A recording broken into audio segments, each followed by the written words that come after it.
केली आमचा प्रतिनिधी प्रभाकर कुडाळकरनं.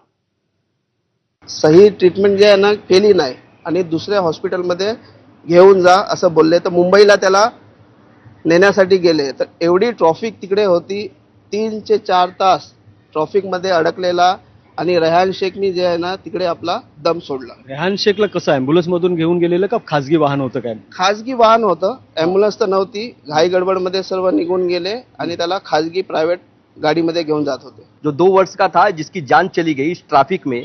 और वहीं बगल में कुछ किलोमीटर की दूर पे परिवहन मंत्री प्रताप सर नाइक जी रहते हैं और देश के केंद्रीय मंत्री नितिन गडकरी जी एक दावा भरते हैं कि मुझे तो दुबई में बुलाया जा रहा है कि आके यहाँ पे सड़क का अच्छा निर्माण कीजिए। तो मैं कहना चाहता हूं कि प्रधानमंत्री, आप देश की जनता के लिए काम करते हैं, देश के परिवहन मंत्री वहीं करीब 10 किलोमीटर के डिस्टेंस पे रहते हैं। तो मैं आप लोगों से निवेदन करता हूं कि सड़क जो मार्ग है, ये जो ट्रैफिक की समस्या है उसे दुरुस्त करिए। ये जो हाईवे जो बना हुआ है एकदम पूरा बोगस काम हुआ है इसका, उसके वजह से रोज घंटों घंटों की ट्रैफिक रहती है। आदमी मुंबई नहीं जा सकता है, एम्बुलेंस से उपचार देने नहीं जा सकता है।